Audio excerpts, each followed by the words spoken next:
Welcome to Beyond the Title, Anne. You're one of the most recognisable figures in the history of British politics. So by way of an introduction, maybe you can tell us what it was about growing up in the 50s and 60s which made you want to make a difference to society. Well, I mean, growing up in the 50s was a wonderful experience because, of course, it was a time when family life was very cohesive.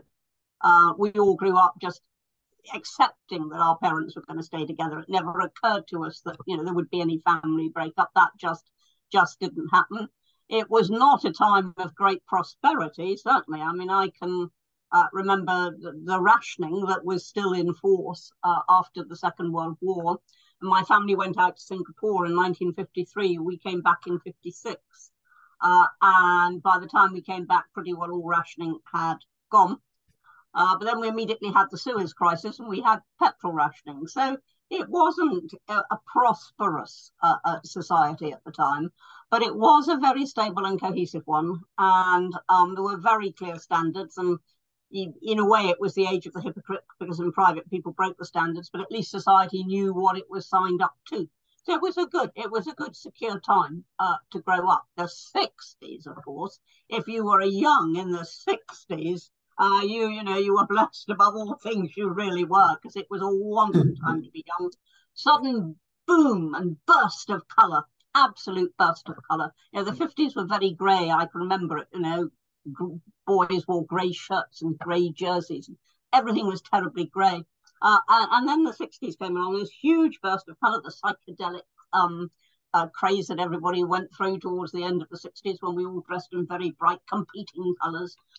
And of course, it was also a prosperous time. The economy took off. The war was well and truly behind us. Rationing was a distant memory. And there was a greater freedom. Society was going through its sort of social revolution. And it was a massively good time to be young. I had the Beatles. I had the best of that. And again, the 70s. I think I was born at exactly the right time because the 70s came along. And when I graduated in the 70s, it was still, and that was in 1972, it was still absolutely lawful, Josh. I mean, lawful for an employer to advertise a job with two rates of pay underneath, one for men and one for women. Because we were still at the stage then of assuming that the man's role was to be the breadwinner and therefore he had to be paid more. And then right in the middle of the 60s, along came the Equality Act.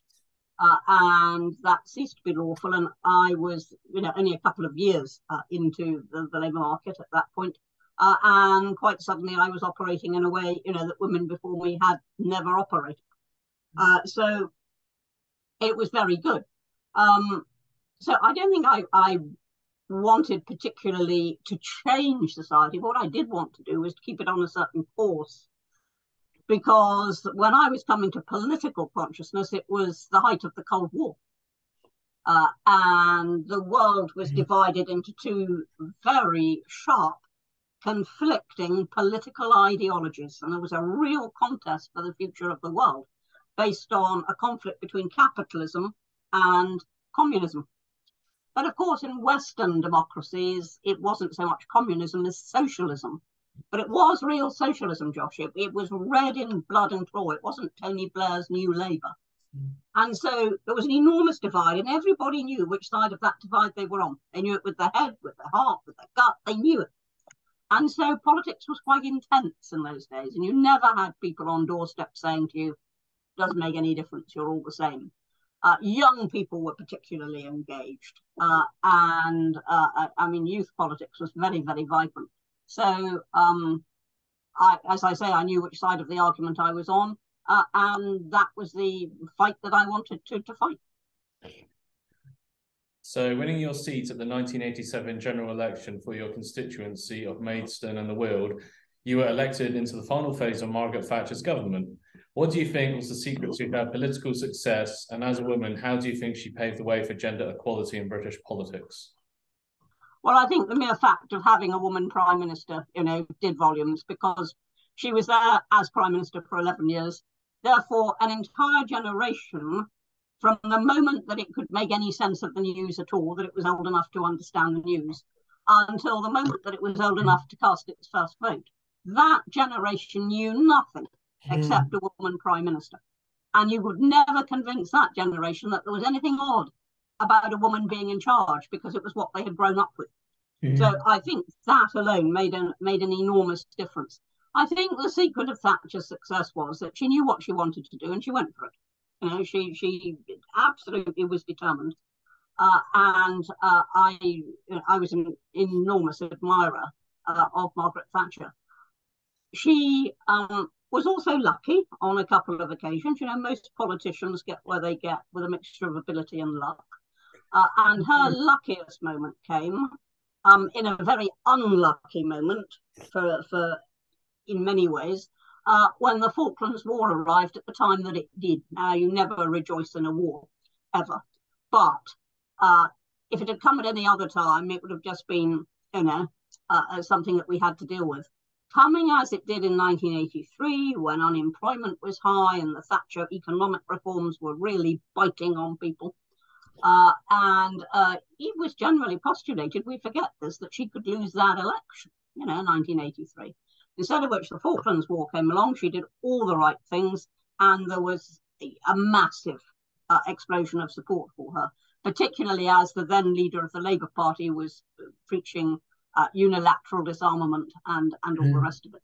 So I'm not saying that the war was lucky. No war is ever lucky, but the timing of the war saved her from what could have been an electoral defeat. And then she went from strength to strength, and there was nothing to stop her thereafter until she got too remote. I think she didn't understand that the poll tax was as unpopular as it was. She thought this was something you could just ride out, as she had ridden out a lot of other unpopular measures. It wasn't. Becoming Minister for Employment in John Major's cabinet of the early 90s, in what ways do you think the consumerism of the 1980s helped to heal the financial turmoil of the 70s? And what were the vital lessons that the government learned from that period? I think the enterprise economy that just stimulated was vital. I mean, there was an enormous cultural change in the 80s, really big cultural change, which was this. Until then, the managers had come in at 10 o'clock in the morning. You know, it was the workers who'd turn up at 6. The managers came in at 10. The managers had a sort of a fairly easy lifestyle, and they went home again at 6. With the Thatcher revolution and the enterprise revolution, it was the managers you'd see on the train at 6 in the morning. Suddenly everybody was very focused. People believed they could be millionaires by the time they were 30. A lot of people got carried away, but a lot of other people just took advantage of the atmosphere that there was at the time. And yes, I mean, Thatcher certainly cleared up the huge economic mess that the 1970s had left us with. And that was largely down to her will, down to turning the nation into an enterprise economy. We had been known as the sick man of Europe. Suddenly, we were the envy of Europe. And that was Thatcher's doing. But the cultural change can't be emphasized enough. The enterprise culture, the I can do this, rather than I must go and find a job for somebody to employ me. You know, if you were an Oxford graduate, suddenly it was not a matter of shame if you set up a window cleaning business, for example. You know? Now that, you know, that was a huge change, and I think it's often underestimated. The ever-changing political landscape occupies a significant part of popular culture, and the two enjoy a symbiotic relationship, which is obviously complicated by the influence of the media. How significant is this relationship to breaking down some of the societal barriers between the electorate and the political elite? If anything, I think it's gone too far. In the 60s, you had the age of deference, which was suddenly punctured by the arrival on the scene of That Was the Week That Was. And that was the turning point. And suddenly politicians were no longer treated with unthinking deference. However, it's now moved to something just as dangerous, which is unthinking contempt.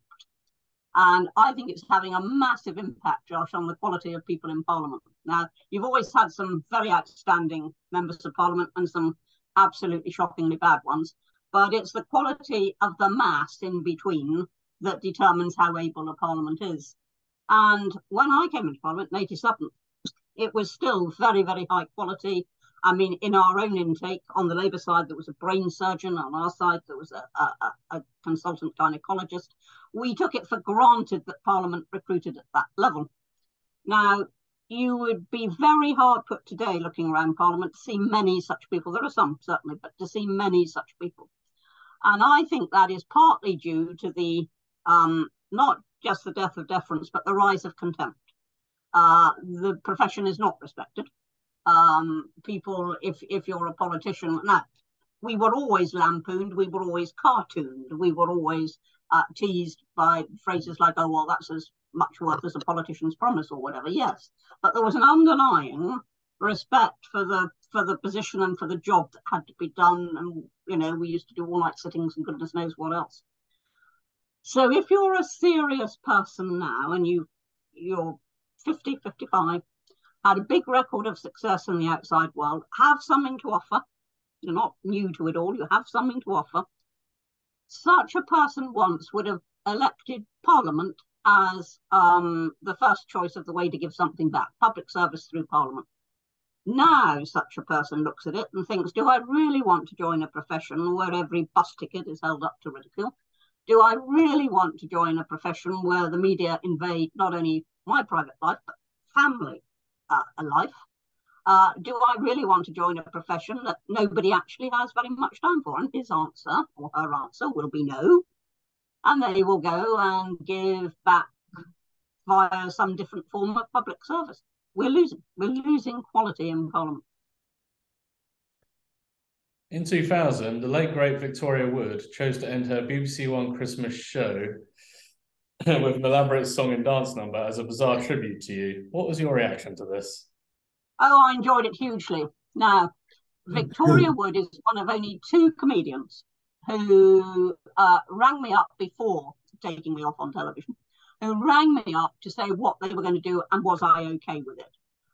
Victoria Wood was one, and the other one was Ken Dodd. He wanted to crack a joke on television about how he was once my toy boy. And he asked if I objected to this. And I said, no, just as long as people do understand it's a joke. So they were very unusual in that they rang up and checked. But I loved the skit. Victoria had asked me to go along to the show, but I thought that was a stage too far. I was on the front bench at the time. You know, there were all sorts of issues of dignity, etc., which wouldn't matter if I weren't on the front bench. So I said, no, I couldn't go. But actually, when I saw it, I rather wished I had. That kind of leads us on to the next question. So being part of a serving cabinet naturally puts you in the spotlight for criticism and in some cases lampooning. How much pressure did you feel not to create a media frenzy? And do you think there's such a thing as negative press? There is such a thing as negative press. I mean, I've been subject to it from time to time, so I know that there is such a thing as negative press. And yes, one of the reasons why you always hear people saying, why don't politicians answer the question? You know, why can't you give a straight answer to a straight question? Well, the answer is because the media doesn't bat straight. And so when you're sitting there answering questions, you're the whole time asking yourself, what is the headline?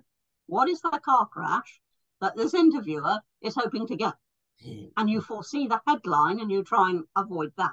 I mean, I always used to say rather sarcastically that if I'd stood on the coast near my Kentish constituency and looked out to sea and said, oh, look, you can see France today, some journalists would have written that off as Europe comes closer, says Widdicombe. You know, that's the sort of thing you're watching for the whole time. And so it's like a joust. The politician is trying to foresee the headline and avoid it. The interviewer is trying to get that headline. Now, that is why politicians don't always answer very straightforwardly. There was one occasion when I really thought I'd given a hostage to fortune, and I hadn't, because they were so surprised that I answered straightforwardly.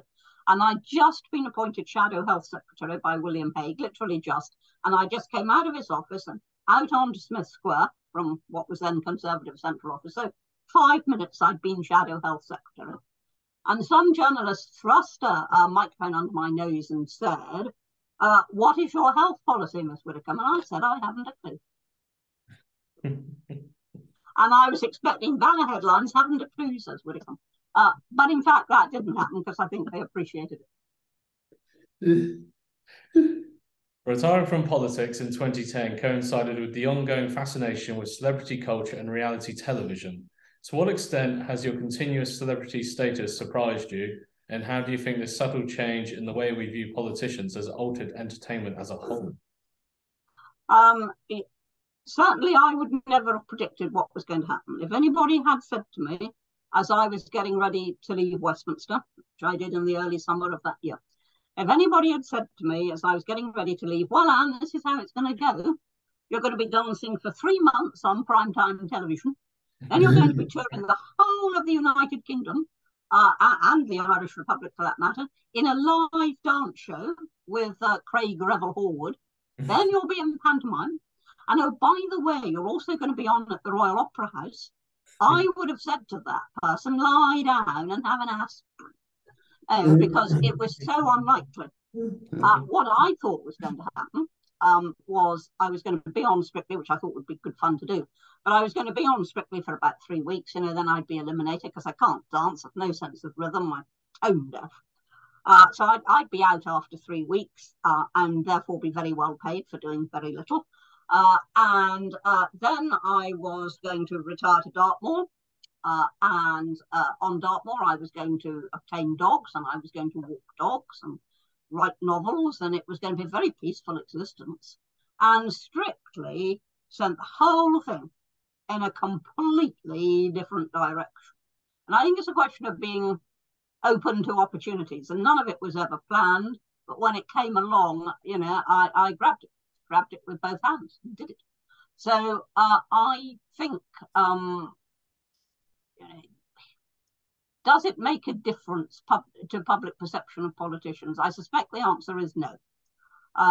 It made a difference to the way the public perceived me, because everybody said to me, who stopped me in the street, "Oh, never realised you were like that." And I said, well, thank God, because at the dispatch box, it would have been deeply inappropriate. So I'm glad you didn't realise that I could do that sort of thing. And I don't think it's changed attitudes. I'm not convinced that Matt Hancock did himself much good in the jungle. I do think Ed Balls did wonderfully on Strictly. But the crucial thing about Ed and myself is we'd both retired. We'd retired. We'd left politics. We weren't compromising the dignity or the time commitment of an MP. We weren't compromising any of that because I'd retired and he'd been defeated. So the big question with Ed, I think, was always, if he was going to clown about on Strictly, as he did, and everybody enjoyed it hugely, would he then seek to come back into serious politics? That was the question. I mean, I was never going to do that, or I thought I wasn't. I then ended up doing it with Brexit, but I hadn't thought I was going to ever come back into politics. So it was safe. It was safe to behave in a different way. Have I Got News for You has often been the Achilles heel for many politicians, but how do you think your no-nonsense attitude helped to soften the caustic tone of Paul Merton and Ian Hislop? Well, the first one that I did it twice. And at the time, there were only 2 women who'd been asked to do it twice. The other was Emily Maitlis, make of that what you will. The first time was very successful. The first time was great. I enjoyed it. I hadn't expected to enjoy it. I had right up to the last minute thought to myself, why am I doing this? Maybe I shouldn't be doing this. But I really enjoyed it and it went well. The second time was a near disaster. I mean, it wasn't a complete disaster, but it wasn't enjoyable. It didn't go well. It wasn't successful. And that was largely down to Jimmy Carr, who just kept up a stream of vulgarity throughout the programme. But interestingly, Paul Merton now goes round, and when he does his audiences saying that I was the worst chairman ever. Now, I could find lots of people who were much worse than me. He did acknowledge that the first time went well. He did acknowledge that. But then he said I was the worst ever. And I thought, well, why is he saying this? And then I found out when I read an account that he'd actually elaborated on it. And apparently I told him off and he resented this. So he must be terribly prickly individual.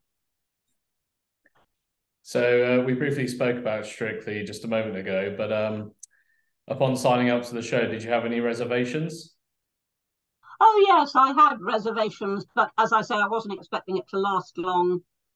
Yes, I did have reservations, quite strong reservations. I said right from the start there were things I wouldn't do. You know, I wouldn't wear any clothing I considered immodest. I wouldn't carry out any moves I considered immodest. But I mean, they were just so glad to have me because, you know, I was an old woman and I was a politician, and that combination, you know, was very unusual. So reservations disappeared, I think, in week 2, probably. Week 1, I still had reservations. Week 2, they disappeared. I think you can see the same process for Ed Balls as well. He was very stiff during week 1, during the waltz. And I was actually saying aloud to my screen, come on, Ed, you know, look as if you're enjoying it. Week 2, it was a different Ed altogether. Mm. In the past decade, the political landscape has faced some of its biggest challenges in living memory. When David Cameron became Prime Minister in 2010, he promised an EU referendum. What was your initial reaction to this, and why do you think it was the right time to question our position within the EU? Well, I can tell you why David Cameron thought it was the right time. He wanted to lance the boil. I mean, Europe had been a tremendous source of division. Now, there are 2 views on Europe in the Conservative Party. There are 2 views on Europe in the Labour Party, and there were 2 views on Europe in the country. But it was very, very difficult trying to control a party where one faction was always putting against the other. And so David Cameron thought, let's get rid of the argument, let's have a referendum. The reason he decided that was he thought he was going to win. He thought Remain would win. And the reason he thought that was he was living in the metropolitan bubble. You know, he was living in a certain class, he was living in a certain wealth group, and he had the attitudes of what is often caricatured as the metropolitan elite. He didn't know what they were thinking up in places like, you know, Sheffield and Liverpool and places, some of the poorer parts of the country. He had no idea what they were thinking. And so he was going to win. You know, it was a foregone conclusion he was going to win. As a matter of fact, I thought they'd probably win as well. But that was what, I don't think he would have had that referendum if he'd known he was going to lose, or he might have fought it in a different way. So if you say, why was it the right time? It was politically, in Cameron's view at the time, the right way to get rid of the divisions. You know, there will be a decision and that will be it. Well, there was a decision and that wasn't it, because they then spent years trying to thwart it. GB News continues to divide opinion with its right-wing bias and links to cancel culture. As a political commentator and former politician, why do you think there's a place for this kind of platform in today's broadcasting landscape?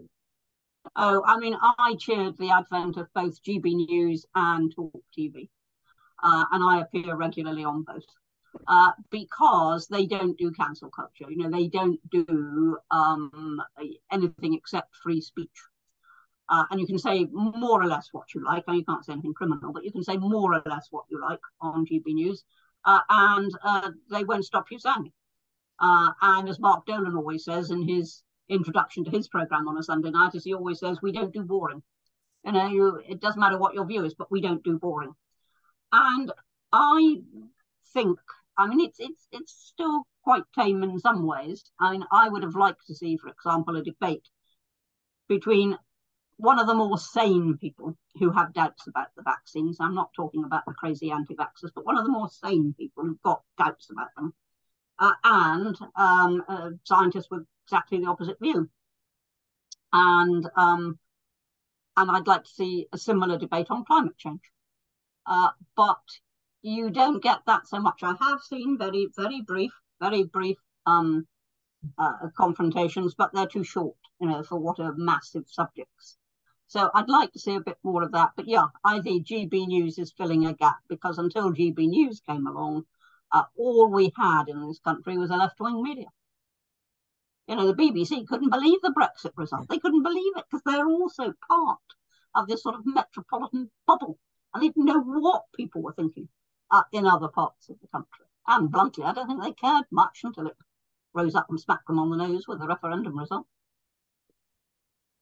So beyond politics, you've turned your hand to non-fiction, penning a whole repertoire of thought-provoking novels. How has this helped to offer another side to your public persona, and what were you able to draw from your experiences as a politician, which helped you to refine the characters and situations being discussed? I'd always wanted to write, Josh. It wasn't a flash in the pan. I'd been writing in an amateurish fashion since I was in my early teens. So I always wanted to write, but I was very, very occupied with other things. And when I got into Parliament, I had no free time at all. I didn't write a word. I didn't even write an unfinished short story. Didn't even write the first paragraph of anything while I was in Parliament, because it was the age of the all-night sitting. And weekends I was in the constituency. When I wasn't doing anything, I was exhausted and I slept. So I didn't actually have time to take whatever talent I had forward. Then what happened was that Conservative Party was defeated in 97, and I spent a year on the backbenches because of my attack on Michael Howard, that I couldn't go into the shadow cabinet. And suddenly this whole mass of time was released back to me, time that had been spent in doing the red boxes, doing the ministerial meetings, reading policy documents for that, etc., etc. Suddenly it had all gone, and I was back to having my backbench activities. But because Tony Blair abolished the all-night sittings, not only was I back to being a backbencher, but a backbencher with much more time. And so I thought, right, this is it. If I don't write now, I'll never write. So the result of that first one was The Clematis Tree. And then the following year, I published An Act of Treachery. And then there was a 2-year gap, and then I did An Act of Peace, which was a sequel to An Act of Treachery, and Father Figure. Now, interestingly enough, Father Figure was the one that did least well in sales, but is still flying off library shelves because it deals with a problem that is now coming very much to the fore.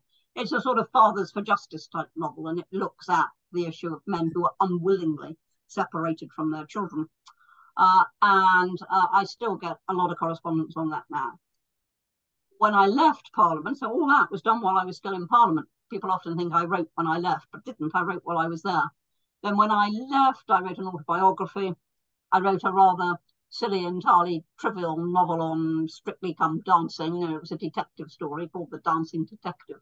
And I wrote a desperately serious book on penance, a modern take on penance. So, yeah, I've got 7 books out, but 4 of them were written while I was still in Parliament. Looking back at your career, what's your proudest achievement? Well, every time somebody asks me, and obviously I'm going to say whatever part I played in getting Brexit. I'm going to say that. But if you lay aside the big policies for a moment, and there were lots of policies that I was very proud of, my most memorable moment probably came not in any front bench capacity. I was a minister at the time, but I was acting solely as a constituency MP when I got one of my constituents out of jail in Morocco. By which I mean I got him released. I didn't spring him from jail in Morocco. But by the time his wife came to see me, he'd been convicted, he'd been sentenced, he'd lost his appeal, and he was doing 9 years in a Moroccan jail for crime that not even the Moroccans really believed he'd committed. And my initial reaction was to think, well, I can't do anything about this. I mean, I can't intervene in the system of justice in this country, let alone somebody else's. Anyway, I went through all the motions with the embassies. I got where I expected to get, which was nowhere. And then as the last throw of a dice that I was convinced was irretrievably loaded against me, I went out to Morocco. I saw the King's Counsellor, the Justice Minister, the Interior Minister, anybody else I could think of. And to cut a very long story short, the moment did come when I was able to ring up his wife and say, John's out, he's with the ambassador, he'll be home in 48 hours.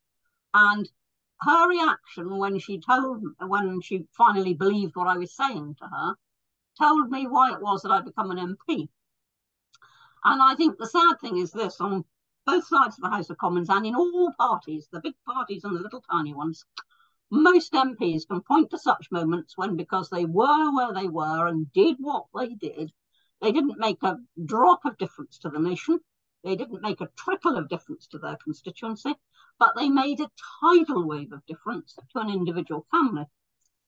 And yet, people think, this is the sad thing, people think we're lazy, sleazy, and in it for ourselves. So, what's next for Anne Widdecombe? Haven't a clue. Really haven't a clue. I never know until the telephone rings. I wouldn't have predicted Strictly. I most emphatically would not have predicted Big Brother. I don't know. The telephone may not ring, and I may finally get some dogs and write books and wander on Dartmoor. The telephone may never ring again, but at the moment I doubt it.